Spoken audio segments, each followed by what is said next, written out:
독립운동가 중에 단재 신채호 선생에 관한 한 일화가 있습니다. 그는 구한말 언론인이자 또 사학자이기도 했습니다. 하루는 소설가 이광수 씨가 그를 찾아갔습니다. 마침 신채호 선생이 세수를 하고 있었습니다. 그런데 세수하는 모습이 좀 특이했습니다. 보통 사람 세수할 때 머리를 굽히고 고개를 숙이고 세수를 하는데 이 신채호 선생은 세수를 하는데 꼿꼿하게 이렇게 세수를 하는 거예요. 이래. 네.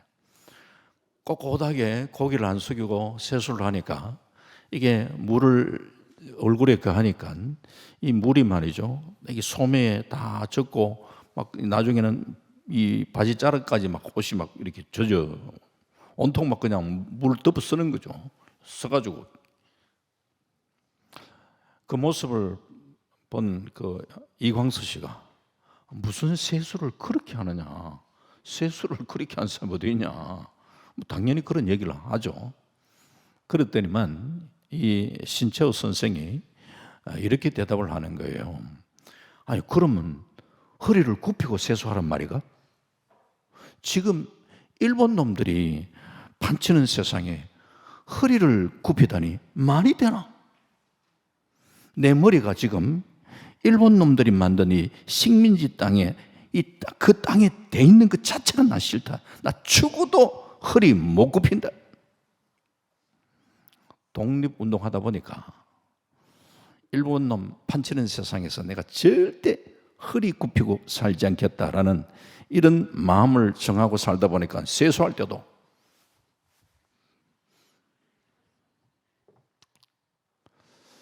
뭐 어쨌든 독특하신 분이죠. 미국에 가면은 인앤아웃이라는 햄버거 회사가 있습니다. 한국에도 진출했는데 맥도날드보다는 좀 뒤늦게 진출을 하다 보니까 규모로는 뭐 맥도날드를 따라갈 수는 없죠. 그런데 그냥 단순 매장을 비교한다면은 이 인앤아웃과 맥도날드를 비교한다면은 단순 매장 비교로 했습니다. 맥도날드보다 훨씬 더 이게 판매가 많고요. 사람들의 선호도가 앞선다고 합니다. 그 회사 사장이 기독교인데 아주 이제 재료를 신선한 재료를 사용하고 감자도 그 자리에 썰어서 그 자리에서 튀겨서 제공을 하고 고기나 다른 재료들도 아주 신선하고 그러다 보니까 또 맛이 있고 이게 소문이 나는 거죠. 그런데 인앤아웃이라는 이 회사 이름을 어디에서 가져왔느냐? 신명기 28장에 우리가 복을 받는데 들어가도 복 받고 나와도 복 받고 그 신명기 28장 말씀을 근거로 인앤아웃이라는 회사를 그 이름을 가져온 거죠. 그래서 그 믿는 분이 하시다 보니까 뭐 주스라든지 아니면 콜라 담는 큰 밑바닥에 보면은 요한복음 3장 16절 그게 새겨져 있어요. 한마디로 우리는 하나님을 높이는 기업이다. 하나님께 영광 돌려드리는 그런 기업 되겠다라는 그런 뜻을 정하고 사업을 시작하신 분이에요. 독립운동을 해도 또 사업을 해도 뜻을 정한다는 게 참 대단히 중요한데 신앙생활을 할 때도 좀 우리가 뜻을 좀 정하고 큰 뜻은 아니라도 작은 뜻이라도 좀 정해놓고 신앙생활을 한번 해보려고 도전하고 하면은 훨씬 더 우리가 신앙 성숙에 도움이 되리라 생각을 합니다. 뭐 그냥 작은 것에서부터 맞아 나는 원래 주일 성수 철저히 내가 주일 성수해야지. 예배는 늦지 않아야지. 하루에 말씀은 몇 장을 내가 다 봐야지. 하루에 어느 정도 내가 기도 시간은 어느 정도 내가 이렇게 그 기도 시간을 좀 치워야지. 나름대로의 어떤 난 정해놓은 어떤 뭔가 작정을 하고 거기에 한번 도전해보는 이것은 신앙생활에 큰 도움이 되죠. 이렇게 뜻을 정하고 신앙생활하는 이것이 신앙 성숙에 큰 유익이 된다 이 말이죠. 오늘 본 시편 108편은 다윗의 찬송시라 되어 있죠. 다윗의 찬송시. 그런데 1절 말씀을 한번 보시면요, 이렇게 시작합니다. 함께 같이 봅니다. 시작. 하나님이여 내 마음을 정하였사오니 내가 노래하며 나의 마음을 다하여 찬양하리로다. 1절부터 시작해서 다윗이 내 마음을 정했습니다 이렇게 얘기하죠. 내 마음 정했습니다. 어떤 마음을 정했냐? 내가 노래하며 나의 마음을 다하여 나는 찬양하며 살겠습니다. 마음을 다해서 찬양하며 살겠다고 그렇게 마음을 정했다는 거죠. 귀한 마음이죠. 네. 가령 예를 들어서 지금 이제 2월 거의 이제 끝자락인데 1월달, 주로 1월달에 많이 그걸 하잖아요.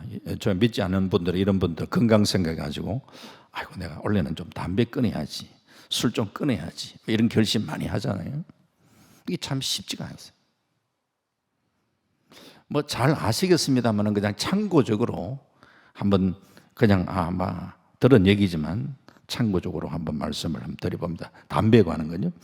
샌프란시스코의 캘리포니아 대학 연구팀이 143명의 폐암 환자의 폐 조직을 분석해서 DNA가 가장 심하게 손상된 사람은 담배를 가장 오래 피운 사람이 아니고 어려서 담배를 피운 사람, 이게 폐가 제일 많이 망가지더라는 거예요. 그러니까 나이 젊어서 자꾸 이게 담배 가는 거, 조후에 우리 학생들도 있는데 잘 새겨야 돼요. 예. 폐가 가장 발달할 그 단계에 있을 때에 담배를 피우면은 정상적인 그런 세포의 이게 정상되고 하는 이런 부분에 있어서 굉장히 큰 방해를 줍니다. 그래서 전문 연구기관의 발표에 하면은 담배 연기 속에 4,000가지 이상의 화학물질이 들어있는데 그중에 43가지가 발암물질이다. 여성이 담배를 피울 경우에 담배를 피우지 않는 사람보다 출산율이 28% 낮아지고 아기의 몸무게 220g이 적고 폐경기도 2년 정도 빨라지고 자궁경부암에 걸릴 확률도 4배가 높다. 몸이 안 좋다. 이런 거 다 알잖아, 그죠? 요즘은 담배 보면은 그 껍데기에 끔찍한 그림 있는데 저걸 왜 사서 사는가? 그럼 또 사요. 그래도 돈 주고. 몸이 안 좋으니까 우리 한국 담배 인삼공사 구호 알죠? 담배로 망친 몸 인삼으로 회복하자. 그런 게.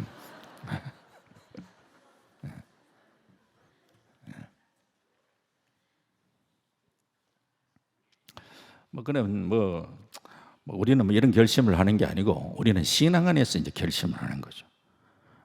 우리가 하루 일과를 좀 찬양하고 감사하고 기도하면 내가 하루하루 살아야 되겠다. 아주 좋은 결단이잖아요. 그냥 안 믿는 사람이 밤새 술 취해가지고 있다가 아침에 깨면은 속 쓰리고 머리 아프고 그냥 참 몽롱하잖아요. 이런 삶을 우리가 청산해야죠. 좀 전에는 담배 얘기했는데 술을 많이 마시면 필름이 끊긴다 그러잖아요. 네. 오랜만에 고등학교 동창 부부가 모여가지고 막 이렇게 즐겁게 시간을 가지고 있는데 한 친구가 유독 자기 부인을 보고 오 마이 다링, 오 마이 다링 하니까 옆에 참 친구가 보다가 못해가지고 야, 너 왜 안 하던 짓을 하냐? 네 아내 이름 부르면 되지. 오 마이 다링이 뭐냐? 그렇게 이야기하니까 그 친구 보고 기속말로 야, 내가 술 조금 많이 하면은 필름 좀 끊기는 거 알지? 내가 요즘 가끔 가다가 내 아내 이름도 잘 못 까먹어가지고 내가 지금 오 마이 다링 하고 있다.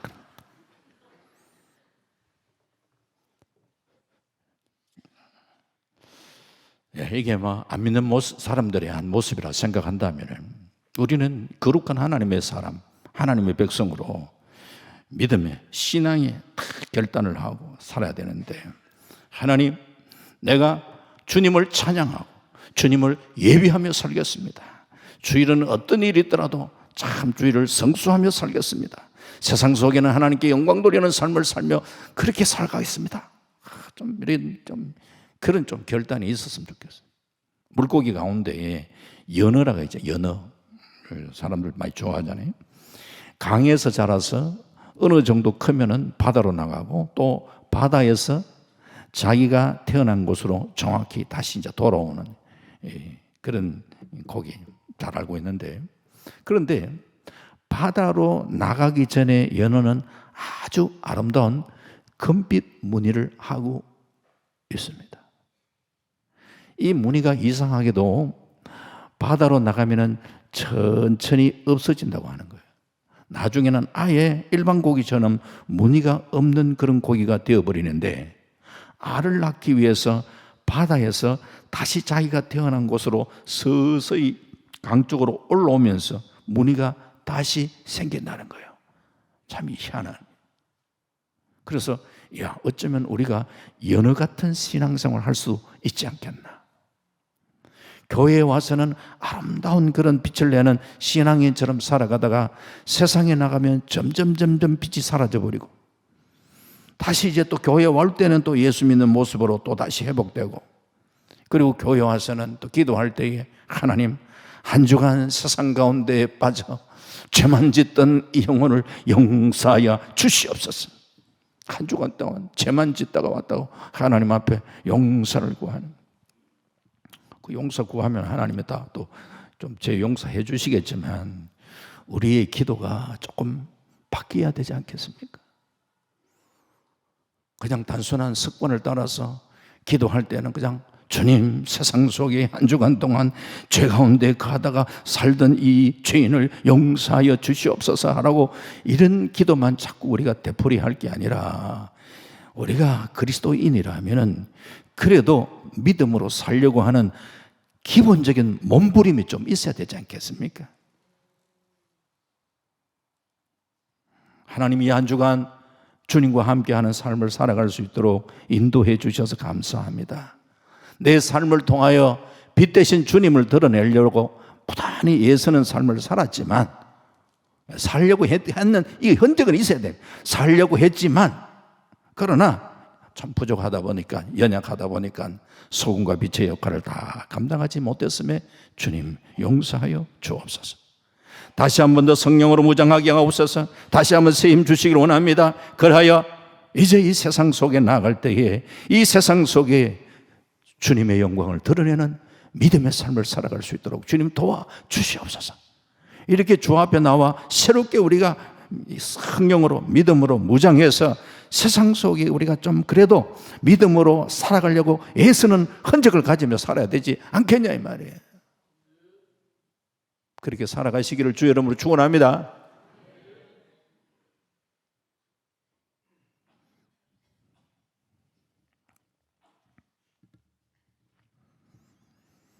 오늘 다윗은 시편 오늘 108편 3절에 또 이런 고백을 합니다. 또 한번 같이 봅니다. 시작. 여호와여, 내가 만민 중에서 주께 감사하고 먼 나라 중에서 주를 찬양하오리니. 여기는 이제 1절에는 찬양하겠다고 얘기하면서 하나 더 곁들이는 게 감사하며 살겠다는. 하나님, 내가 감사하며 살겠습니다. 사람들 앞에서 하나님이 베푸셨던 그 은혜에 감사하는 것, 그 은혜 잊지 않고 감사하며 살겠습니다 라고 고백하는 거예요. 우리가 조금만 깨어있다면, 내게 베푸셨던 그 하나님의 은혜를 우리가 제대로만 알고 있다면 그 하나님의 은혜에 대해서 감사하지 않을 수 없죠. 여러분은 신앙생활 하시면서 하나님 그렇습니다, 저도 감사하며 살겠습니다, 이렇게 한번 뜻을 한번 정하면서 무조건 감사하며 살아갈 수 있기를 주의 이름으로 축원합니다. 농촌 사회학자 유태영 박사 얘기 조금 아실 거예요. 전라북도 임실군 산골 마을에서 머슴의 5째 아들로 태어났습니다. 노남평, 바단평 없는 가난한 집에서 학교는 당시에 상상할 수도 없었어요. 품팔이 하면서 살다가 그래도 어른들이 권유해서 초등학교 나와야 안 되니까 이렇게 겨우 초등학교 이제 다니는데 신발이 없어서 맨발로 학교 다니고 13살까지는 팬티 입어본 적이 없고 방학 때 노트를 못 사가지고 여기저기 종이 굴러다니는 거 그거 모아다가 노트 만들어서 거기다 숙제를 해갔다는 거예요. 가난에 지쳐서 무섬살이 하는 부모님께서 어찌 장래를 기대할 수가 있겠습니까? 하지만 그가 예수를 영접한 뒤에 초등학교 5학년 때부터 새벽기도 다닌다. 참 특별하죠. 13년 동안 비가 오나 눈이 오나 바람이 부나 어릴 때 초등학교 5학년 때부터 새벽기도를 다녀요. 어렵게 중학교를 마치고 서울로 올라와 그때가 이제 전쟁 직후 폐허가 된 그 도시 거기서 신문팔이하고 옛날에 막 아이스케이크라고 있었죠. 아이스케이크 팔고 비누 장사하고 그래서 야간도 고등학교 그리고 또 대학을 그래도 진학을 할 수 있었어요. 그런 학창 시절에 정말 너무너무 가난해서 제대로 먹질 못하고 그러다 보니까 그런 가운데 무리하게 공부하고 일하고 하니까 심한 빈혈 그리고 영양실조로 길 가다가 아니면은 학교 가는 길에 거기에서 또 여러 번 쓰러지는 그런 일들도 많이 경험을 했어요. 참 이렇게 어렵게 살았어. 이런 가운데도 그래도 어릴 때부터 믿음이 들어가다 보니까 하나님 신실하시다 하면서 그 하나님을 늘 찾고 원망이나 불평하지 않고 살았다는 거예요. 오히려 참 어리지만서도 하나님 앞에 그래도 공부할 수 있도록 인도하신 거 감사하며 삽니다. 현재 겪는 이런 고통은 하나님께서 장차 나를 쓰시기 위한 막 그런 과정이라고 그렇게 생각하면서 감사하면서 그렇게 생각하는 힘들게 그렇게 참 공부하면서도 기도하고 하는 가운데에 계속 기도하니까 마음에 하나님이 할배 하신다면 내 유학 한번 보내주시지 않겠는가라고 자꾸 그런 감동이 자꾸 오더라는 거야. 하나님은 내가 비록 어렵게 이렇게 살지만 하나님이 하신다면 내 유학을 보내줄 수 있겠나. 그런 이런 감동이 자꾸 오니까 막 그냥 막 되든지 안 되든지 내가 한번 편지를 떼야 되겠다 그래서 덴마크 국왕한테 편지를 떼는 거예요. 그런데 이게 그 덴마크 이게 국왕한테 들어가는 거예요. 그게 몇 개월 지나서 덴마크 왕실로부터 회신이 왔습니다. 그리고 결국은 덴마크에서 공부를 하게 됐어요. 후에 히브리 대학을 수석 졸업하고 동대학에서 사회학 교수로 재직하다가 우리나라에 들어와가지고 70년대 새마을 운동을 추진하셨던 분이죠. 그는 감사로 어둠을 물리치고 참 새벽을 열면서 기도 인생을 살았던 그러면서 많은 간증을 가지고 있죠. 이 감사할 줄 아는 사람 참 또 기도하면서 그 어려움 가운데서라도 하나님을 의지하면서 나아갈 때에 하나님께서 놀라운 그런 은혜로 함께 하시더라고요. 빌리 그레이엄 목사님 고백이 있잖아요. 세계를 얼마나 많이 다녔겠어요. 세계를 막 순방하다 보니까 참 인상 깊은 여러 몇 가지 나라가 있더라. 한결같이 아침의 나라였다. 캐나다 갔을 때 아침 보니까 새소리가 너무 아름답더라. 그래서 야 캐나다는 자연이 아름다운 나라구나 하는 것을 느낄 수 있었다니. 두 번째 일본에 대한 얘기를 하면서 출근하는 발자국 소리와 아침 공장의 참 요란한 기계 소리에 잠을 깼다는 거예요. 일본은 경제 대국이구나. 경제적으로 저렇게 참 발전해 나가는 나라구나 하는 것을 느낄 수 있었다. 그러면서 하는 얘기가 동방의 작은 나라 한국에 갔을 때에 고요한 새벽 기도를 알리는 교회의 종소리. 이야, 교회 가는 성도들의 발자국 소리에 눈을 떴다. 새벽을 깨우는 함성이 시작하는 이 한국은 주님이 지키는 나라임을 나는 확신한다. 빌리 그레이엄 목사.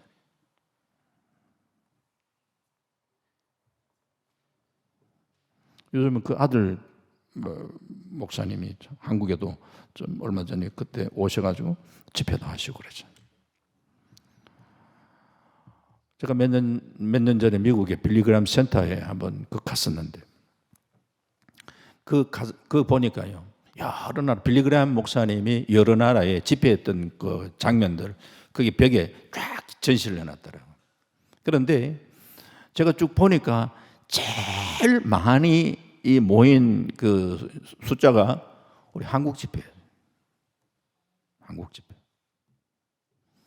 막 하여튼 빼곡하게 찬 이 여의도 광장에서 사람들이 모여가지고 그때 이 빌리그람 집회할 때의 그 모습. 이야, 이거는 이 빌리그람 센터에서도 이게 완전히 막 그 모델이 될 정도예요. 이야, 그런 놀라운 기적의 나라. 그 모습 보니까 이야, 한국이 참 하나님 놀랍게 저는 축복하셨구나 느낄 수 있어요.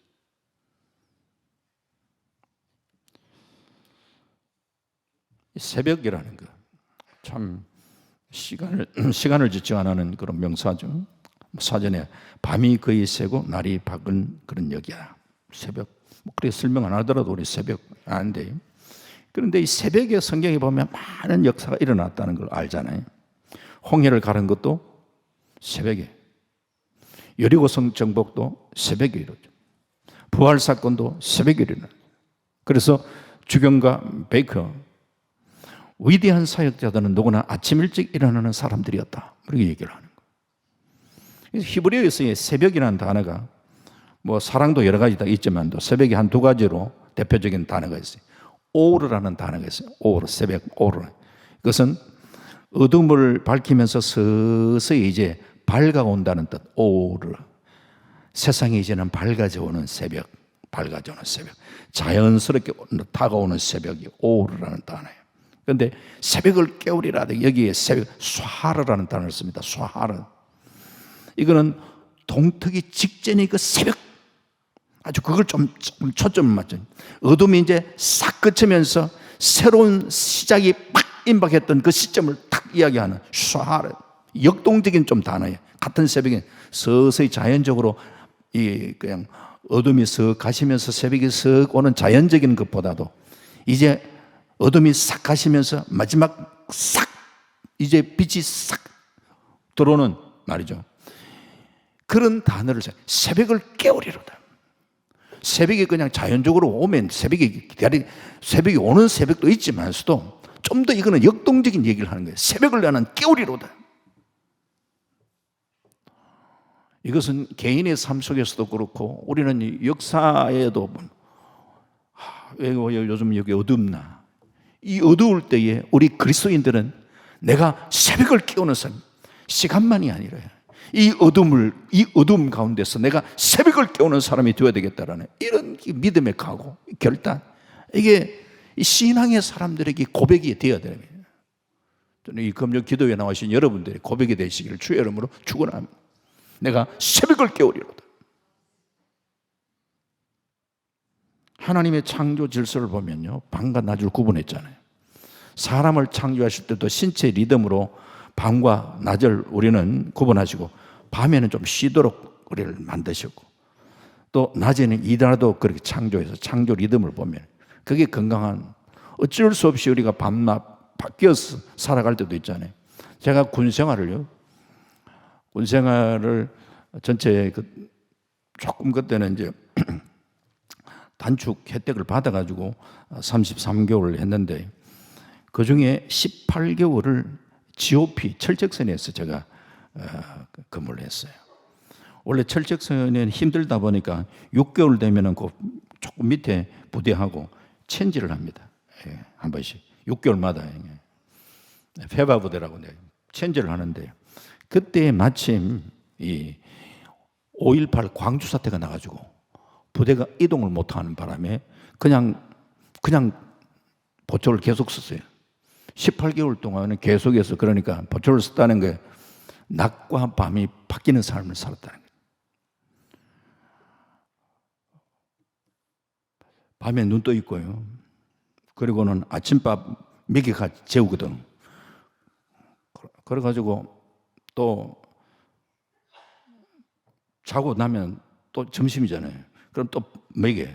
그럼 더 재우는 게 아니고 그 정도 재우고 난 다음에 그 다음부터는 일 시키고 하는데 18개월 동안 그렇게 하면은 우리 생각에는 조금 이제 거기에 단련이 될 것 같은데 단련이 된 게 아니라 뭐 사람마다 차이가 있겠지만 또 몸이 붓더라고. 낮과 밤이 18개월 바뀌는 삶을 하니까.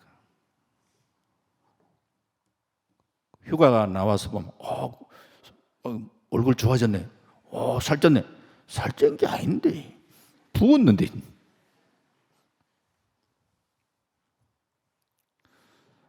제가 말씀드리는 건 삶의 우리가 자연적 리듬이 있죠. 신앙생활을 하는 데 있어도 좀 제 생각에는 신앙생활을 하는 데는 새벽에 오는 게 신앙생활의 리듬에는 더 좋은 것 같아요. 예. 밤 문화는 대부분요 좀 타락 문화예요. 예. 저는 성도님들이 새벽을 깨우시는 새벽의 사람들이 되시기를 바랍니다. 새벽에 잠자는 사람 깨가 야, 저 새벽에 한잔하자. 이렇게 사람 없잖아. 새벽에 전화해가지고 야, 한잔하자. 니 돌았나? 새벽에는 새벽에 교회 가자. 그러면 그래. 그거는 말이 되잖아.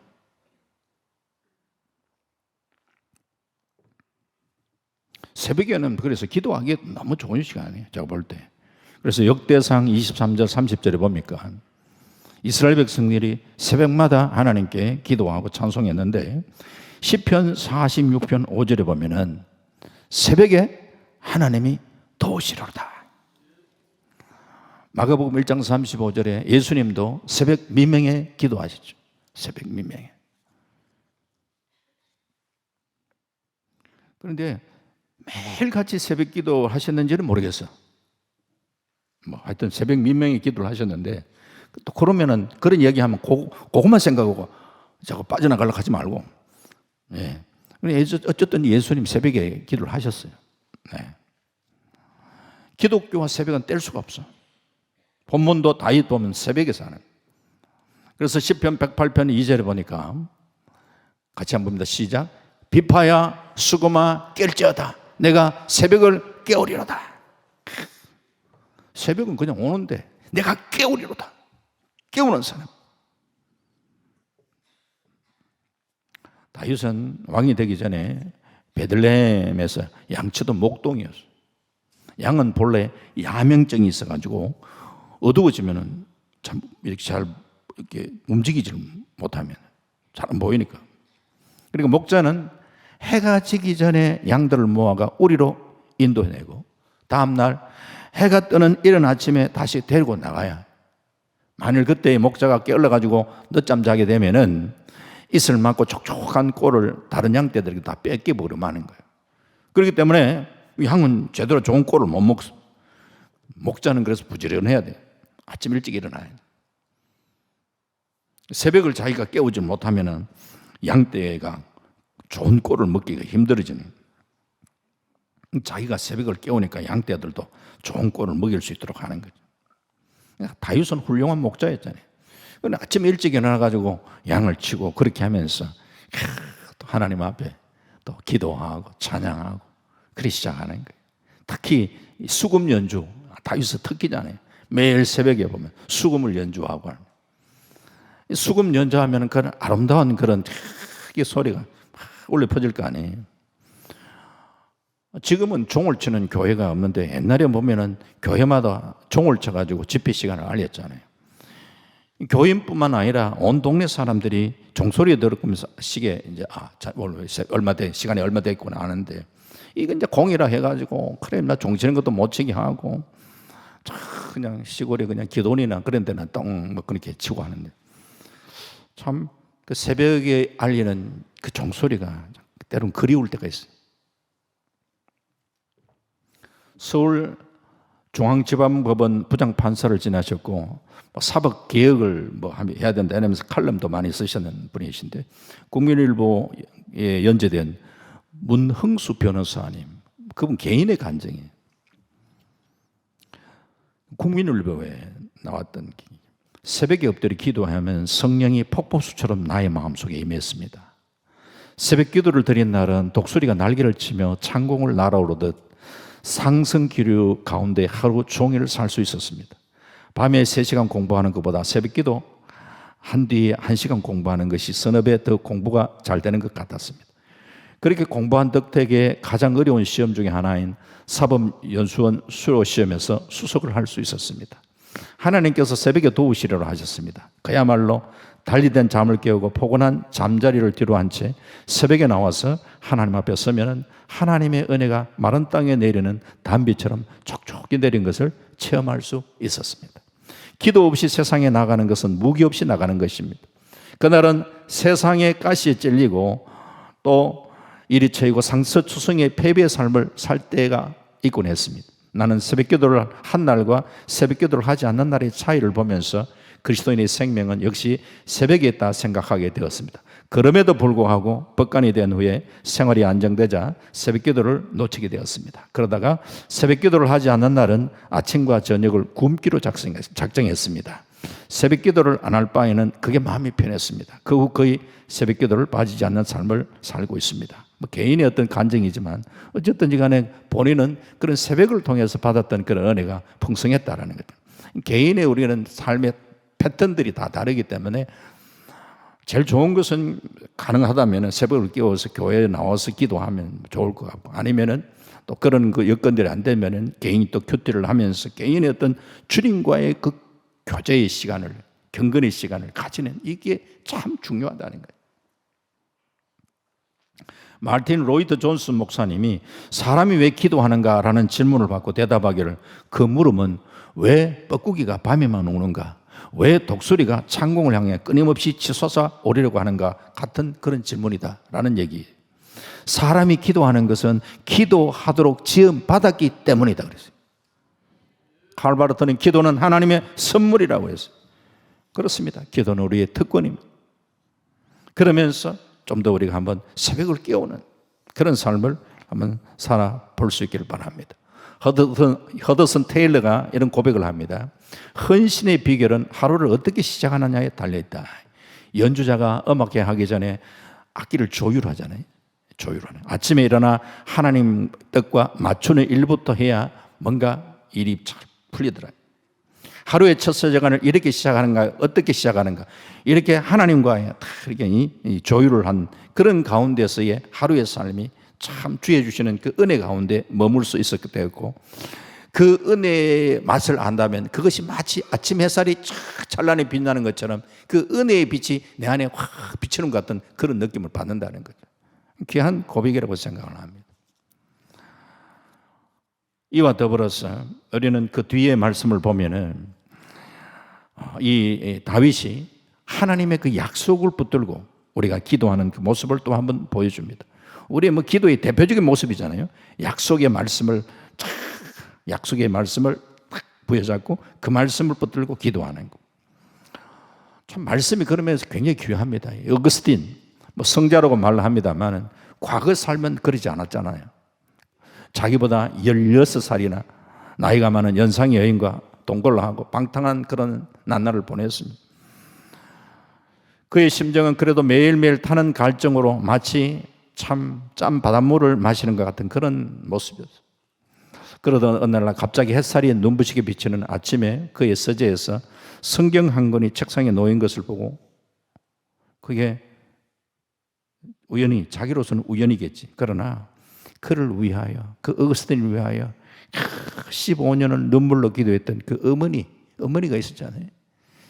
그러면서 그가 이렇게 성경을 뽑아가지고 그렇게 펼쳐졌던 그 말씀이 로마서 13장이었잖아요. 그때 자기의 눈에 팍 들어왔는 게 레마로 각인된 거죠. 로마서 13장 12절에서 14절 말씀. 밤이 깊고 낮이 가까웠으니 그러므로 우리가 어둠의 일을 벗고 빛의 갑옷을 입자. 낮에와 같이 단정히 행하고 방탕하거나 술 취하지 말며 음란하거나 호색하지 말며 다투거나 시지하지 말고 오직 주 예수 그리스도 옷 입고 정욕을 위하여 육신의 일을 도모하지 마라. 이 말씀이 확 자기한테 들어오면서 그때에 막 눈물이 막 솟구치니 견딜 수 없는 성령의 놀라운 역사로 이제 완전히 막 회개를 하게. 하나님의 그 말씀 앞에 한번 꼬꾸라지는, 완전히 새 사람 되는. 우리가 한번 신앙생활 하면서 이런, 어쨌든 한번 하나님 앞 인격적으로 주님을 한번 만나고, 와, 이제 내가 한번 새로 바뀌어지는 이런 경험들이 우리에게 있어야 돼요. 그러면서 오늘 시편 108편 7절은 이렇게 얘기를 합니다. 같이 봅니다. 시작. 하나님이 그의 성소에서 말씀하시되 내가 기뻐하리라. 내가 세겜을 나누며 숫꽃 골짜기를 청량하리라. 이게 잠깐 보면은 내가 기뻐하리라. 이게 다윗이냐 하나님이냐. 여기 뭐 하나님이 그의 성소에서 말씀하시되 내가 기뻐하리라. 하나님이 기뻐한다. 내가 세겜을 나누며 숫꽃 골짜기를 청량하리라. 이 말씀은 지금 현재 하나님이 말씀을 하고 계십니다. 하나님께서 세겜과 숫꽃을 이야기하는데, 쉽게 이야기하면 세겜은 요단 서쪽을 이야기하는, 그 요단 서쪽의 가나안 본토의 가장 중심, 그리고 숫꽃은 요단 동편 쪽에 위치한 아주 중요한 요지. 그러니까 요단강을 중심으로 해서 동과 서, 그것을 하나님께서 내가 주시겠다 말씀하고 계신 거죠. 하나님이 그렇게 말씀을 하시는 거예요. 그 약속의 말씀을 붙들고 성경에 보면 여호수아도 보면은 가나안 정복에 나서서 힘써 싸우잖아요. 오늘 우리에게 내가 세겜을 나누며 숫꽃 골짜기를 청량하리라. 이 약속, 하나님께서 우리에게 이 약속을 주셨다는 말씀이구나. 그러면은 우리가 가만히 그냥 뭐 있는 것이 아니라 이제는 우리가 그 약속을 붙들고 영적 싸움을 내가 감당해 나가야 되는 거예요. 내가 감당해야 될 몫이 있다는 거예요. 우리는 영적 싸움을 싸우잖아요. 이미 십자가를 통해서 우리 예수님께서 사단 마귀를 이기셨어요. 그럼에도 불구하고 오늘 우리가 아직까지도 영적 싸움을 우리가 싸우는 가운데 있잖아요. 그러나 오늘 우리는 이미도 주님이 십자가상의 승리를 하셨고 그 약속을 보장받고 우리는 지금도 사단 마귀와 싸우는, 그러면서 우리가 최종 목표를 어떻게 두어야 되느냐. 옛날에 전쟁을 치르면요, 뭐 나라 전쟁을 치르고 그럴 때에 전쟁의 승리를 하면 어떻게 되느냐. 적진의 장수를 붙잡아요. 장수를 붙잡아가지고 임금님의 발등상, 그러니까 임금이 그 사람 장수를 발로 확 밟는, 그러니까 발판을 삼는 거예요. 내가 완전히 정복했다, 내가 완전히 지배했다, 이것을 나타내 보여주는 거예요. 지금 현재 어떤 그림을 여러분 생각하셔야 되냐. 지금 주님께서는 하나님 보좌 우편에 앉아 계신다 그러죠. 앉아 계시는데 지금 뭐가 필요하냐? 발판이 필요해요. 그 발판을 누구로 발판 삼으려 하느냐? 사단 마귀로 발판 삼을 걸 기다리고 계신다는 거예요. 그 역할을 누구에게 부탁하냐? 저와 여러분들에게.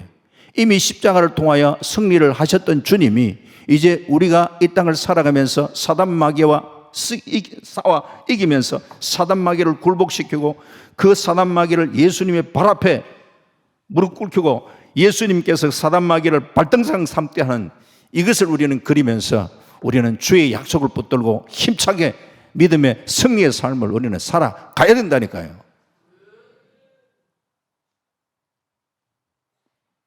계속해서 이야기를 합니다. 시편 108편 8절에서 10절까지 함께 봅니다. 시작. 길르앗이 내 것이요 므낫세도 내 것이며 에브라임은 내 머리에 투구요 유다는 나의 규이며 모압은 내 모욕통이라. 에돔에는 내 신발을 벗어 던질지며 블레셋 위에서 내가 외치리라 하셨도다. 누가 나를 이끌어 견고한 성읍으로 인도해 드리며 누가 나를 에돔으로 인도할꼬. 언뜻 봐가 무슨 말인가 뭐 이렇게 한대요. 여기에 뭐 길르앗, 므낫세, 에브라임, 유다, 다 이거는 이스라엘 핵심 지역 전부를 이야기해요. 이게 다 하나님의 소유임을 선포하는 거예요. 심지어는 저 모압, 에돔, 블레셋, 이스라엘 주변의 적대 국가들이잖아요. 이 모압은 내 모욕통이다. 모욕통이라면 대야라 생각합니다. 목욕통은 뭐하냐? 목욕도 하지만 주로 대야 같은 거다. 발 씻는 데 서는 그릇이란 말이에요. 그러니까 모압을 하나님께서 그렇게 내가 그렇게 굴복시킨다, 이 얘기를, 그런 표현을 쓰고 있는 거예요. 에돔에는 내 신발을 여기 보니까 던진다, 그런 표현을 쓰고 있잖아요. 예, 내 신발을 벗어 던질 것이며, 옛날에 보면은요, 고된 주인들이 신발을 딱 던져가지고 종 보고 주소라 이런 식의 이 행동을 했던 그런 적도 있거든요. 이런 모습 속에 에돔에 내 신발을 던지겠다, 에돔을 완전히 주님께서 내 지배하에 놓겠다라는 이 약속을 지금 하고 계시는 거예요. 다윗은 전쟁이 지금 어렵고 불리한 상황에 놓여 있다 할지라도 땅과 열방의 주인은 하나님이시다, 그 하나님이 약속을 붙들면서 하나님께서 이렇게 선포하셨지 않습니까? 하면서 그 땅들, 우리는 지금 현재 그 땅들 이름들이 생소할지 몰라도 다윗에게는 그 생소한 게 아니잖아요. 우리 여기 동부교회 같으면요, 삼덕동, 저 방천시장, 저 수성교, 그러면 우리는 다 알아요. 익숙해요, 우리한테는. 예? 그런 땅 이야기를 하면 다윗도 그런 땅들을 이야기하면서 하나님이 그 땅을 약속하셨죠. 그러면 내가 하나님 앞에 내가 기도하겠습니다. 그렇게 매달려 기도하는 거예요. 약간 건너뛰어서 마지막 13절 읽고 말씀 맺겠습니다. 13절 시작. 우리가 하나님을 의지하고 용감히 행하리니 그는 우리의 대적을 밟으실 자이시미로다. 아멘. 하나님의 그 약속의 말씀을 견고하게 붙들고 우리가 하나님을 의지하고 용감히 행하리니 그는 우리의 대적들을 밟으실 자이시미로다 라고 이야기하는, 하나님의 이름을 가지고 우리는 가는 곳에서 승리의 깃발을 꽂는 그런 삶을 우리는 살아갈 수 있어야 될 줄 믿습니다. 말씀했습니다. 오늘 초장 서두에 이야기했습니다. 뭔가 우리가 좀 결단하며 그렇게 우리가 살아가는 게 우리가 믿음에서도 필요하지 않겠나 말씀에 도전을 드렸습니다. 한 해를 우리가 살아가는 삶 속에서 하나님, 다윗처럼 나도 찬양하며 살겠습니다. 하나님, 내가 감사하며 살겠습니다. 하나님, 내가 기도하며 살겠습니다. 하나님, 내가 또 새벽을 깨우는 자가 되겠습니다. 말씀 앞에 믿음으로 반응하며 하나님 열심히 이 남은 이 한 해 승리의 깃발을 꽂으며 주께 영광 돌려드리는 아름다운 믿음의 삶을 살아갈 수 있는 저와 여러분 다 되시기를 주님의 이름으로 축원합니다. 아멘. 하나님 감사합니다. 다윗의 고백이 우리의 고백이 되기를 원합니다. 하나님, 우리가 이 한 해를 살아가면서 우리도 하나님을 찬양하고 우리도 하나님 기도하고 감사하며 새벽을 깨우며 하나님 힘차게 우리가 전진하는 믿음의 사람, 신앙의 사람들이 다 될 수 있도록 주님 도와주시기를 원합니다. 그래서 주님 앞에 나왔을 때는 참 패배의 고백보다도 성전보를 주 앞에 많이 올려드릴 수 있는 그런 삶을 우리가 살아갈 수 있도록 하나님이여 우리를 간섭하시고 인도하시고 주관하여 주시옵소서. 감사드리옵고 예수님 이름으로 기도합나이다. 아멘.